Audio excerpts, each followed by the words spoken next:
Everybody, Dan Cavallari, slow guy on the fast ride, here with the other slow guy on the fast ride, Mark Still. I'm the slower guy. The slower guy. It's always an order of magnitude. But we've got our Rebuild Mark shirts on because you just had your big event, Unbound Gravel. You've been preparing for this since, what, December? Well, we thought about it December. The actual riding and such started last week of February, I think. Okay. So, thinking about it is the hardest part sometimes. Yes, yes. Well, first of all, congratulations. You went and did it, which is an accomplishment in and of itself. Yes. You had yourself quite the adventure. I did. Give us the quick rundown of your Unbound Gravel 2023 experience. Yeah, so we got to town, me and Brad, one of our other associates. He's not slow. I don't know how he got mixed up with us. Is he medium or fast guy? He's relatively fast. Okay, fast. He did the 100, Yeah. Finished well, top 20%. Not bad. Yeah, that's good. So we got there Wednesday. Cute little town. Emporia is everything they say it's going to be or that people want it to be. Walked around Wednesday afternoon, walked around Thursday, did a little media stuff on Thursday. The town's beautiful. I cannot believe how Emporia embraces this event. I was a race promoter, director many times for small events, and it was horrible. Towns didn't want cyclists there. Stores didn't want us in the store. Not the case in Emporia. You can expect to be welcomed with open arms when you get there. Yeah. The expo was really good. It was huge, and people did comment it was a bigger expo than usual. Really? Okay. Yep. So we got to see some friends there. We got to see the Alchemy folks there and a few others. It was great. Expo was good. Probably spent a little too much time walking around the sun. It was quite warm, but it was good. It was fun. And then by Friday afternoon, we were ready to kind of wind down and get ready. So we got us some food and sat under our little tent. We camped out at the fairgrounds, which was my first time camping since I was a Boy Scout at probably 8-10 years old. Man, you were full of just new experiences. I was just doing new stuff. And we were ready. And we went into this, I went into this knowing that not terribly prepared. I looked right before, I had to look in on Strava, but I have ridden since I got the bike from Alchemy last week of February. I rode it once around the block, got terribly ill. Not COVID, probably the RSV thing. A couple of weeks off. So I didn't ride but about 900 miles before the start Saturday morning. Not a lot, but I felt pretty good. I was having some pretty terrible neck pain, and that turned out to do much better on the day than it had before. But if everything went well, I thought there was a pretty good chance I could make the cutoff at 3 a.m., maybe even midnight, based on the times I was riding before. Did not work out that way. Yeah, we'll get to that in a minute. Yeah, but anyway, it was awesome and exciting to roll up to the start with that many. There were 4,000 people this year in the event. Yeah. The bulk of which started right then, and it was just crazy how many people were there. There's a great video of Mark rolling out from the starting line on our Instagram at Slow Guy on the Fast Ride, and It'll probably be right here too. Yeah. And I was excited because I got to watch you roll out on I did not attend the event. I was watching from home. You were sorely missed. I'm glad to hear that. It's nice to hear. But I got chills watching you go off in the start because first of all, 200 miles is no joke. No. That was an ambitious choice. How do you feel about that choice now? In retrospect, I could not have made a different choice because that's just me. But it would have been smarter to ride the 100. Yeah. A lot smarter to ride the 100. Yeah. And because basically I didn't make the cut at the first checkpoint at 79 miles or 77 miles. So I didn't quite get there in time. We'll talk about how that happened. It was not because I couldn't pedal. But if I had done the 100, I would have made the first water oasis at probably the same time I did, which was quite a ways into it because of the hike-a-bike in the mud. If you've been watching any coverage, you've seen that. But then I would have just taken a left instead of a right, been at the checkpoint at mile 65, no problem, and had the most glorious tailwind, albeit some rain and hail, but a glorious tailwind back into town. Yeah. Shouldn't have been a problem. I did not go left. I went right. It's just like the Matrix thing. I ate the blue pill anyway. Yeah. And so it didn't go out that way. I did not make that time cut, but it was not because of the legs. And I think we even talked about, my prediction was if I don't finish, it won't be because I can't pedal. It'll be some sort of contact point thing. Mm-hmm. Boy, my feet are a mess. We'll show you some video shots of that. There'll be a warning. Here. We'll do it now. Warning, if you don't want to see missing skin and raw flesh, look away for a few seconds. Okay, you can look back now. My feet were a mess from the hike a bike. So basically there was a mud section at I think mile 11, 10 or 11. And everybody knew that section was going to be there. It had been raining since Wednesday and Thursday. Mm-hmm. It's an unimproved section of road, meaning no asphalt, no good gravel. It's just dirt. And it was a mess. It was a slog. It was that peanut butter mud that my feet were like this big because of the mud. And they weighed 1,000,000 pounds. But I talked to a fellow named Bob there in town. He reached out after seeing some of the video. Local, he's done the 200, the 100. He did the XL this year. And he gave me some great advice. Rule number 1, when you see the mud, get off your bike. None of the locals ride that mud. Yeah. Do not try and pedal it. So I didn't. And so when we got to the end, 4 miles later, there was a little bit of mud right there that I had to clean out just because at some point I could no longer shoulder the bike anymore. So clean that out.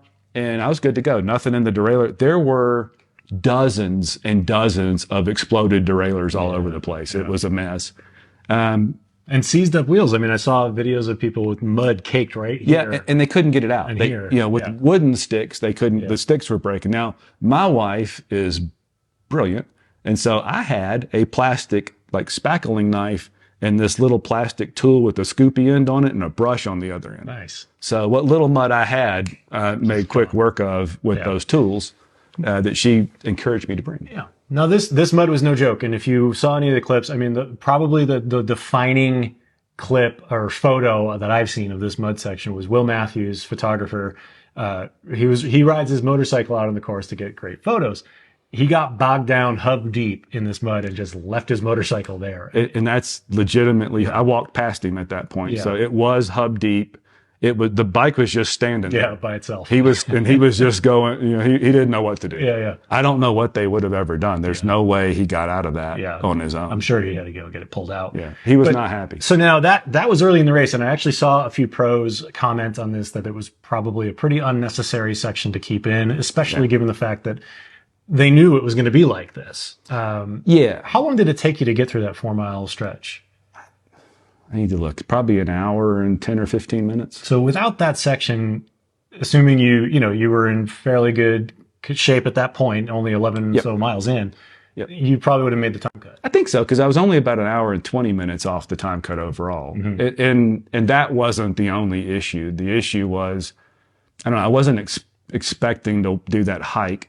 You think walking your bike should be fine, but I was pegged. I put more effort out hiking that. I mean, my heart rate was in the 180s a lot of the time than I did any point of the ride. Mm-hmm. And so it took about an hour, hour and a half or so to get my heart rate back on the bike. And at that point, I couldn't stand up on the pedals. My feet, not only were the raw spots, the bleeding spots hurting, but everything hurt on my feet and they were cramped. And I couldn't figure out why they were cramped because nothing else was cramped. Eventually, I figured out they'd swollen. So I undid the BOA laces and essentially rode the last 30 miles to that checkpoint with my shoes wide open. Mm-hmm. Felt better, but I could not stand up on the pedals. Mm-hmm. And those hills out there, no joke. Mm-hmm. I had kind of guesstimated and talked to some people and figured what things might be, but they were far more, they were longer and steeper than I thought. Yeah. Some of them were pretty good pavement. Some of them were golf ball size. Mm-hmm. So I couldn't really get up out of the saddle. So basically I was a lot slower. But by the time I got to that checkpoint, so when we hit the mud, I was averaging 15 or so. Yeah. Easy with the group, no problem. When I came out of the mud and got back on the bike, that average speed was about 7.5 miles an hour. Yikes. So over the next segment, I got that up to about 8 miles an hour, 8 miles an hour, close to 9. By the time I rolled into the checkpoint, it was at almost 10. So I was rolling at that 11 or 12 mile an hour range after I got myself gathered back together. Sure. So I think I would have made the checkpoint no problem before that. And my neck and shoulder problems weren't as bad as they had been in training. Those last minute changes that everybody tells you not to make. Basically, I just took a deep breath at the end and went, what I've got is not working. I'm just going to make my best guess at something that will. Those were all good changes. Sure. And we can talk about bikes and stuff in a minute. But anyway, so that section, though, and everybody's got an opinion, and we all signed up for the race, and it is what it is. I think the argument that it's the spirit of gravel to just have things like that, it's incorrect. I think the spirit of that event or an event like that is things are going to happen over the course of 200 miles. Race organizers and race directors can't possibly predict all that stuff. Mm-hmm. When those things happen, when it's a thunderstorm cell that dumps 4 inches of rain, which was happening, that happens. If that same thing had been 80 miles in and nobody could have predicted it, no problem. But it was at 10 or 11 miles. They'd been watching that road for days. Yeah. Everybody knew that it was that way. And as I sat for 3 hours waiting for a ride back from Eureka to Emporia, one of the folks that was in the same boat I was had come from South Africa for the first time to do that event. And his day was over in an hour. Yeah. Yeah. And I think that actually brings us back to, we could debate the spirit of gravel all day long, and I don't really want to. The decisions you make as a race director, it's always tough, but, and they're never right for everybody. They're never right, yes. Yeah. But I do want to talk a little bit about the mental aspect of it because, you did a podcast for Slow Guy in the Fast Ride with Yuri Hauswald, who's a former winner. You also did one with Kristen Legan, who won the Unbound XL this year. And so two people who are very familiar with the agony of what this race is like. Once you got through that muddy section, I mean, mentally, how did you react? I felt great. I actually was good the whole time. And there'll be some sprinkled in here, and I'll do a little section of the on the bike video I did as we were doing that. It wasn't a problem in the moment. It didn't become a problem until, I don't know, an hour or so after that, when I started to do the math in my head on I've got to be at mile 79 by 2 p.m. and realizing all of a sudden that's just not going to happen. Yeah, sure. So with all the buildup that you've done in the last 6 months and, going there and then having been time cut at 77 miles, I mean, what was that like to realize that your race was over? It was pretty disappointing. But I think on the other hand, and this is related, but my feet were destroyed. Yeah. And I would have kept going because at that point I hadn't seen anything. I did not want to look in my socks at that point. I never want to look in his socks. But, but it was pretty disappointing. But even if I had made that cut, I don't think it was a given. I mean, my neck right now is in pretty rough shape. Sure.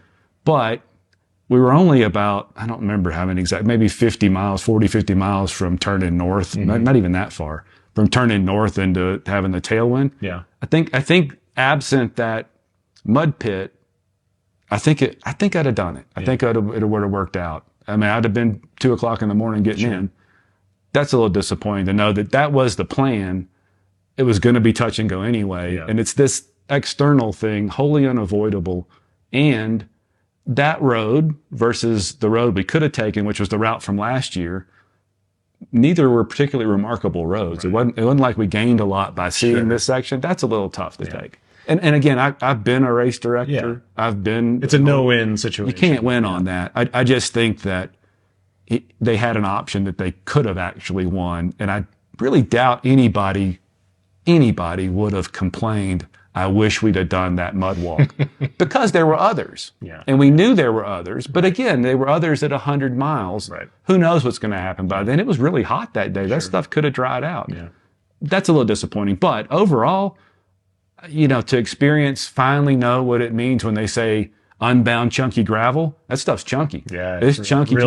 Chunky. It looks like the stuff they put in flower beds in Florida because you can't have grass in Texas, but it's just big, chunky rock. I made great equipment choices. I never had any trouble with that stuff.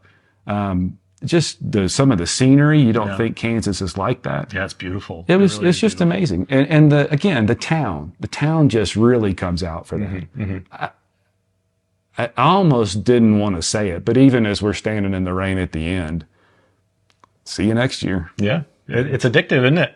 It is. And now there's some unfinished business. For sure. And that's actually what I want to talk about next. Now, given where you were in November, December, when we started talking about this, and it wasn't just a matter of, I want to go have fun. It was, I need to get my health back in order, and I need to get my head back in order. And, knowing that you did 77 miles, almost certainly could have done the 100 at the very least, given that you were only 23 miles away from it at that point. Mm-hmm. What do you say to yourself from December? I mean, now that you're here, because your goals were pretty lofty and you didn't get them, but no, but also quit saying December. nothing really started till late February. Yeah. And I meant it that last week when we're all talking about it, that if I never even got to Kansas, I feel so much better now. We talked about weight loss, and weight loss wasn't, I need to lose weight to ride a bike. I could ride a bike anytime. Everybody should be right. I saw Marley Blonsky, whole bodies on bikes, is true and valid. But, I lost about 10 or 12 pounds. I got my blood pressure much closer to controllable. And that was one of the extenuating factors of why there was so little riding, was just trying to sort that out. Sure. But that's gotten better. I feel better just physically. I go out and ride bikes with people again and see people out at the little mountain fountain station. We all stop out in Hygiene, Colorado. It's just amazing. And I felt that in the moment in Kansas, and I felt that on the start line, and I felt that at that first water oasis where, frankly, I'd been out of water for 45 minutes and was completely cross-eyed. I felt that even when that moment hit me that I'm not going to make it. Yeah. I didn't stop. I could have stopped and had called somebody to come get me right then, but I wanted to give it everything. Yeah. And if I didn't finish, I didn't want it to be because I gave up. Yeah. Well, for somebody who watched this whole process and knows of the delays that we dealt with at the beginning, and knows how much you crammed into a very short amount of time, I'm very proud of you for doing what you did. Thank you, Dan. And I was actually, I really did truly get goosebumps watching you go through the finish line, and that was awesome. So I think, you mean the start line? Yeah, that one. I didn't get to the finish. Whichever one. One of the lines I saw you go through. But I'm proud of you, and I'm glad you did it, and I hope this means that you're going to do more. It is. Yeah. Let's talk about the gear. Let's do it. That was a pretty good thing. Well, I'll put a list of pretty much everything I used down there, and I'll be clear about which parts we had support from, because we did have some really good support for some good partners. Chief of which, the bike. Yeah, I'm going to get out of the way so we can see the bike. Yeah, I rode this Alchemy Ronin gravel bike, carbon gravel bike. Very nice bike. I'd enjoyed it before the event. I made a tire choice. It came with Terravale Cannonball tires on it, but it came with the supple version. Based on what Yuri said, bring the meat, and a few other, Kristen Ligon's favorite tire, second favorite tire is that one. I bought the durable version of it. I played with tire pressure because I'm heavier. I was 225 on the day. I was going to run 40 PSI in the back and 32 up front, which is what I've been doing. But a quick check at some of that chunk and realizing that chunk is serious and I can let air out, but I can't really put a lot in easily on the course. I went with about 42 in the back and 35 up front. I think it was the best choice. I did almost skip out of a fast corner into a creek, and there was a witness that I think she would have been pretty entertained, but didn't. But lower pressure would have helped that, but that was nowhere near as prevalent as bombing down these descents with just crazy chunk. I mean, you just can't imagine the stuff in there. No problem in the tires. They were perfect. The bike was perfect. The only issues I had were two. After the mud section, cleared a little bit of mud out. I've been riding maybe 2 minutes and the chain came off. I just think there was some residual mud junk in there. Took me a minute to get it out and get it back on. After that, it was fine. I could still use that low climbing gear. And then the first time I shouldered the bike, I noticed my bottle cages had rattled loose. So a few minutes later, I decided I needed to stop. And there was a fellow who had blown his complete bike up. His derailleur was off. The tire had multiple flats and he had a multi-tool out. So I pulled over and borrowed his multi-tool, tightened my bottle cages up, and that was it. Never had any other trouble. Everything shifted great. The saddle choice, you guys know I struggled with saddles.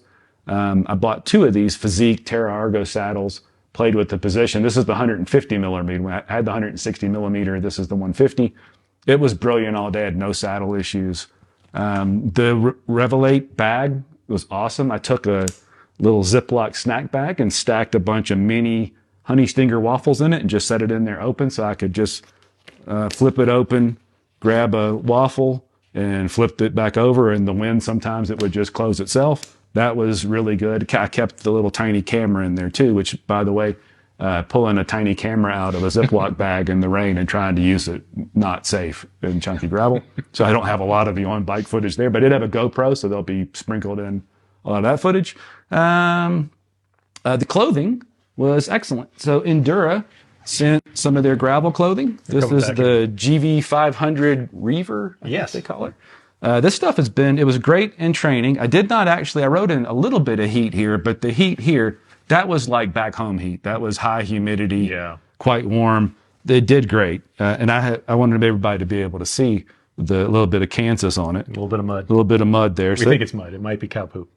I guarantee it's a mixture of the two.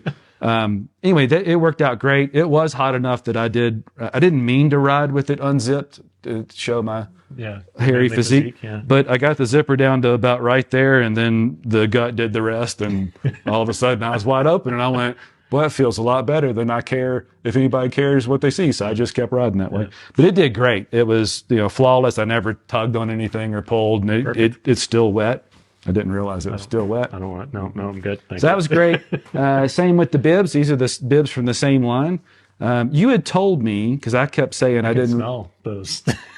Oh yeah, how about that? You had told me that I'd appreciate these pockets for trash. Yeah. Tell you the best thing was that's where my little putty knife went. Oh yeah. So I was quick draw with the putty knife. I only needed it once or twice, but it was pretty good.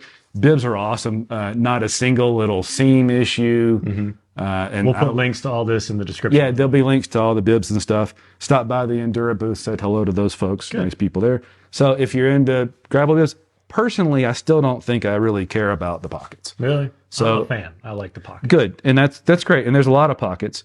I think I'd love to have this exact pair of bibs just without all the pockets. I don't know. They don't really get in the way. I didn't really notice them.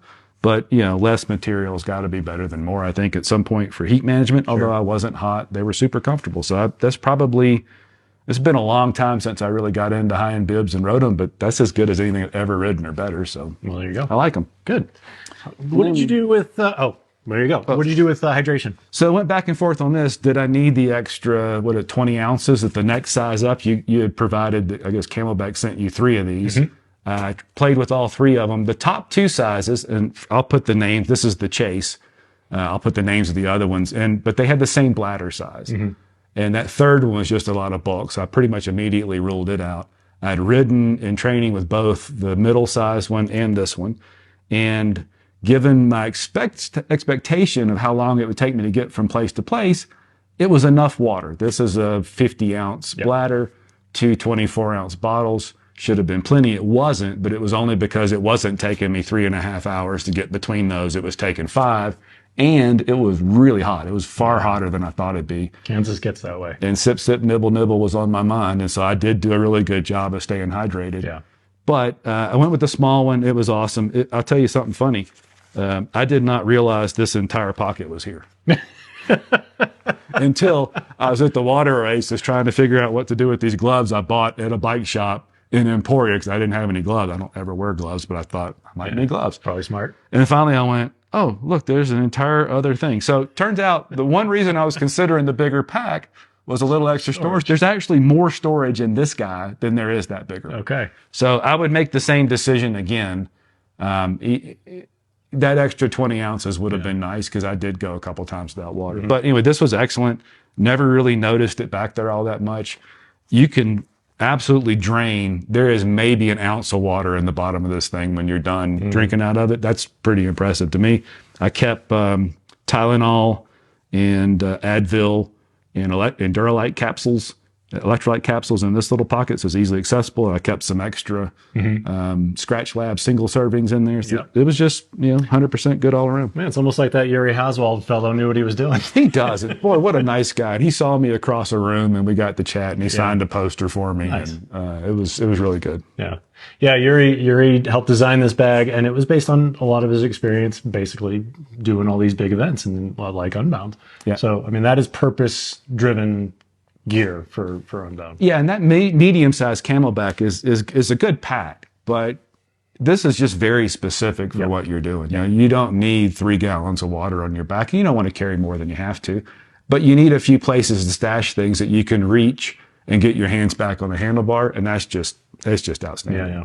So the whole experience, holistically speaking, between gear, experience, training, what do you think you'll change for your next event? Well, clearly I need to ride more. Yeah. And I've got to figure out the shoulder thing because it didn't really hurt all that bad then because I was, speed eating Advil or ibuprofen.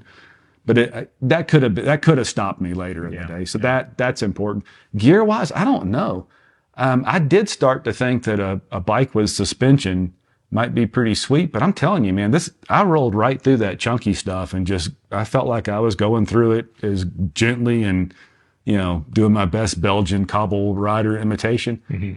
Completely in control. Never felt like I was not. Yeah. I don't know that I'd change that. I mean, more complexity might give you more compliance. I'm sure it would.